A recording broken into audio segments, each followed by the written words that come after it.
Une de ses priorités, remettre le pays complètement dans la paix, et ce processus est aujourd'hui en train de porter ses fruits. La grande cérémonie est prévue ce jour sous l'égide de l'Organisation des Nations Unies et de l'Union africaine. 10 jours donc pour essayer de mettre les différentes parties d'accord. Du côté de la Centrafrique, les populations, elles, voient ces accords-là comme un début véritable d'un retour à la paix. En tout cas, tout à l'heure, on verra bien sûr tout cela avec Olivier Bossa dans le cadre de l'actualité internationale. Et puis, la matinale Infosport, on parlera bien sûr du championnat de cyclisme U23 qui se déroule depuis hier du côté de la capitale économique du Cameroun, bien sûr à Douala. Etienne Bella sera là pour nous donner les résultats, les premiers résultats, bien sûr, les résultats de la suite du championnat de première et deuxième division de la Ligue camerounaise de football professionnel. On aura bien sûr aussi dans le cadre spécial dans cette émission nos amis de l'ISAM, l'Institut supérieur des sciences, arts et métiers, qui viendront nous parler aujourd'hui des portes ouvertes qui s'ouvrent bien sûr ce jour de ce côté. Vous verrez tout à l'heure les belles images de cet institut futuriste avec la cellule de communication et du marketing qui est bien sûr déjà dans nos locaux ici même à VISION4. Mesdames, Messieurs, bonjour. Bienvenue à la deuxième édition de la matinale info. 90 minutes d'actualité non-stop. Bien sûr, tout à l'heure, Prince Mundi, Tanda est déjà bien installé pour le journal en langue anglaise. Et puis à 10 h, on aura le journal en langue française présenté bien sûr par Inès Belingaya. Juste après, on aura le débrief du 10 h et bien sûr le zooming avec notre éditorialiste puis Bruno Ngba. Voilà le menu de votre émission, la deuxième sortie de cette semaine, deuxième sortie également du mois de février. Prince Mundi, bonjour. Bonjour Bruno Bijang and good morning to all viewers of VISION4 Television. La première halte de cette émission, c'est bien sûr le journal en langue anglaise avec vous, Prince Mundi.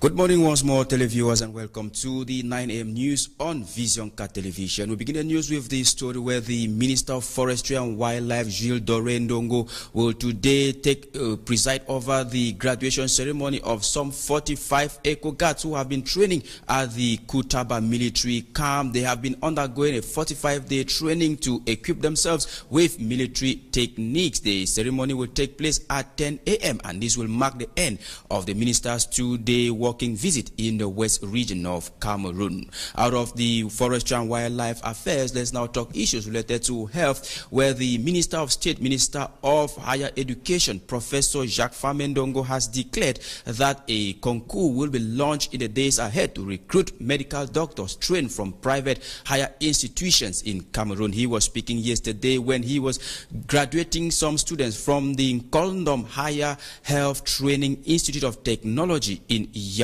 Details of the story with you, Chu Emmanuel.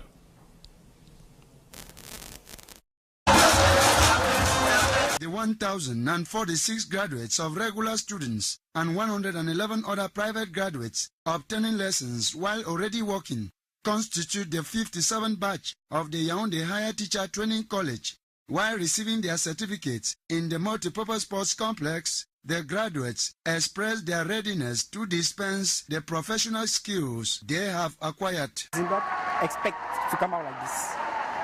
So they've given us the methods, everything possible, because teaching is not just about coming to class and giving knowledge, but it is how you make the children get the knowledge. I'm quite ready to deliver on the field.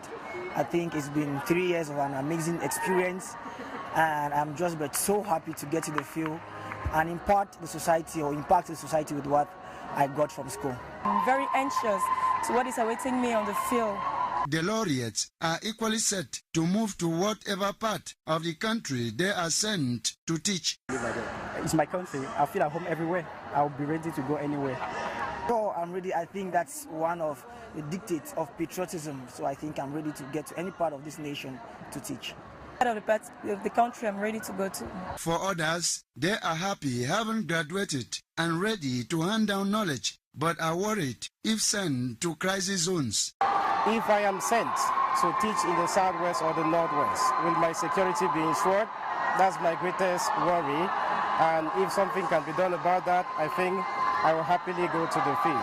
While speaking during the convocation ceremony, the Minister of Higher Education, Grand Chancellor of Academic Orders, hailed the brilliant performance of the graduates, exhorting them to remain committed to their job, taking to cognizance the information and communication, pedagogic and managerial innovations necessary for intensive professionalization.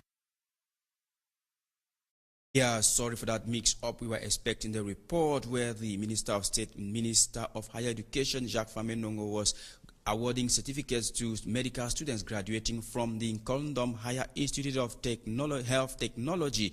We are sorry for that mix-up. Let's now take you over to Douala in the littoral region of Cameroon, where consultation meetings have been taking place between Cameroon and Equatorial Guinea. That is to construct a bridge over the Ntem River. The meeting took place between Cameroon's Minister Delegate in charge of regional development and his counterpart from Equatorial Guinea. Ekobo Jemia in Douala followed up this story and put together the following report. The name Bimbia is familiar to many, but the history of Bimbia, the slave trade village, is unknown to most. The 321-page book titled In Search of Bimbia, written by Dr. Lisa Aubrey, historian and researcher, traces the origin of transatlantic slave trade in Africa and painting a picture on how slaves were captured in Cameroon and transported through Bimbia to Europe and America. It's a wonderful experience for me. To be able to bring together research in Cameroon and outside of Cameroon for the last 8 years, that shows that Cameroon was pillaged in transatlantic slavery, that Cameroon was robbed of so much. Bimbia, described by historians and researchers to have been one of the biggest transatlantic slave trade sites during the colonial era, has to be known by Africans and the Africans in the diaspora, duped and taken away by people of the white skin. Present at the book launch were university professors, students, and some African Americans who have reconnected with their ancestral land. Reconnecting with Africa is what they've yearned for. In North America, it's so painful for black people, African American people, because there's no connection to our history. Elementary school, middle school, and high school, we were never taught who we were. So the question we have to ask, if we're called African Americans, why are we never taught anything positive about the African part of our name? I would definitely speak more to my own family, my friends in my community in the United States, about Cameroon, about Africa, in hopes that we'll all take this journey of rediscovering who we are. Dr. Lisa Aubrey is an African American of Cameroonian origin, historian and researcher who for the past 20 years has a struggle reconnect African Americans to their ancestral land.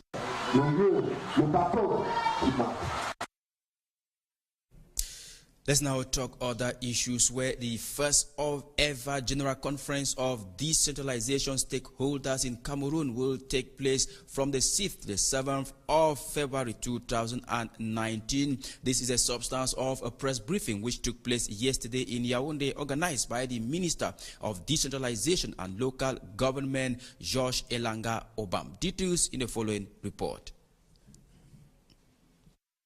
Talking to the media this Monday in Yaoundé, the Minister of Decentralization and Local Development, Georges Elanga Obam, stressed the need to meet up with the directives given by the head of state, Paul Biya, regarding the acceleration of the decentralization process in Cameroon. The Ministry of Decentralization and Local Development will be organizing the first ever General Conference of Local Councils under the theme Deepening Decentralization for a New Phase of Local Councils in Cameroon.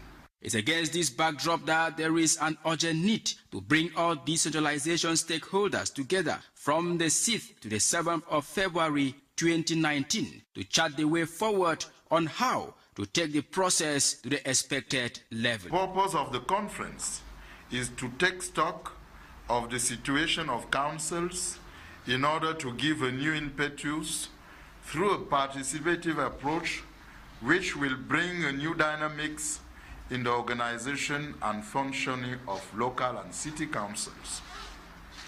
However, he also highlighted the important role the media is called to play in the process. I very much count on the professionalism of the very talented men and women of the media you are for a wonderful media coverage of this very important event in the decentralization process in our country.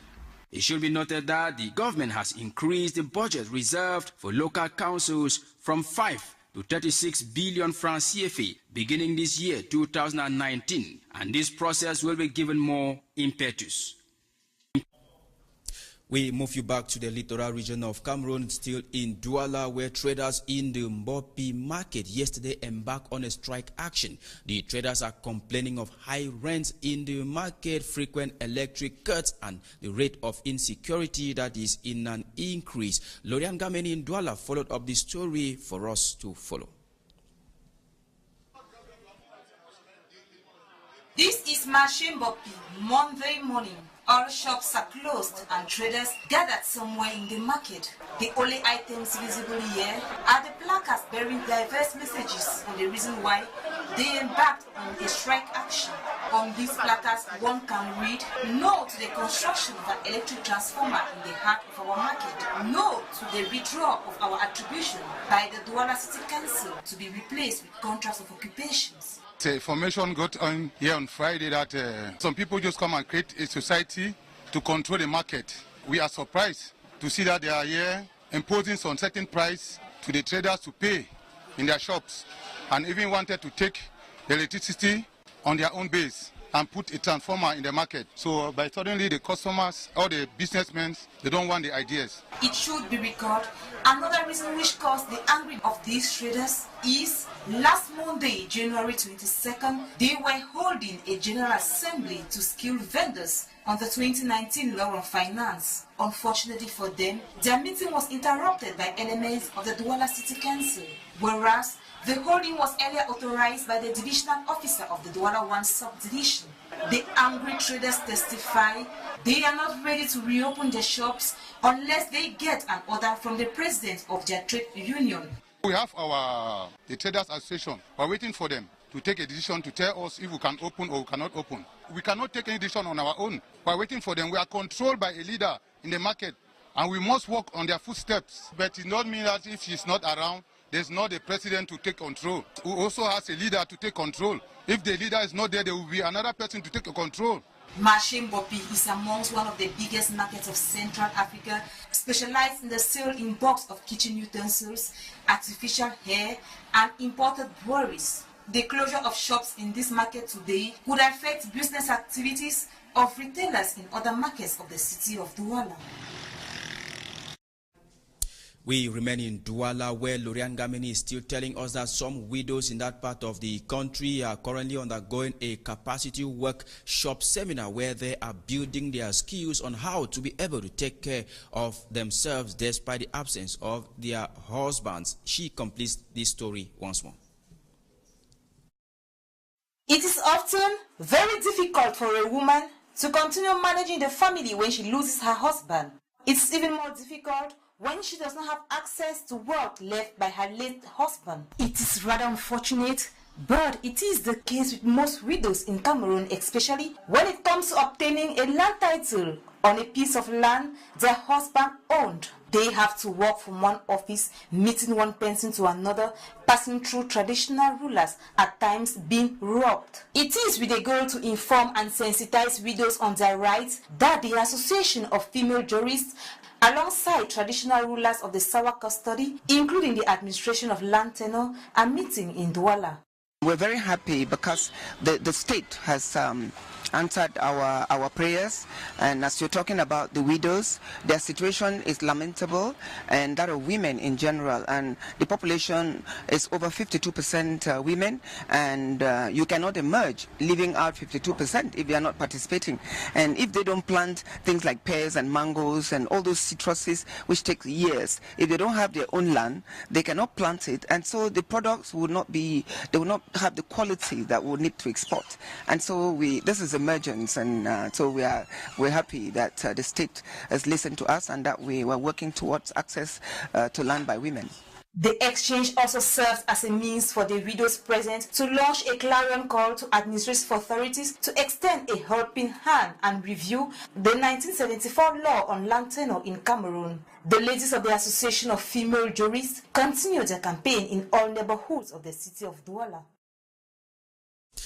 Let's now talk sport this brief, where 32 lionesses of the female national football team of Cameroon have been called up to begin camping ahead of the female World Cup that's slated for France this 2019. The lionesses will be camping at the CAF Excellence Center in Bankomo, and they're expected to group themselves today at the FECAFOOT headquarters in Chinga at 3:30 p.m. Cameroon time. This report brings us to the end of the 9 a.m. news in the English language on VISION4 television. Stay tuned to more interesting programs on your preferable channel. Bruno Bijan will continue the program. God bless you.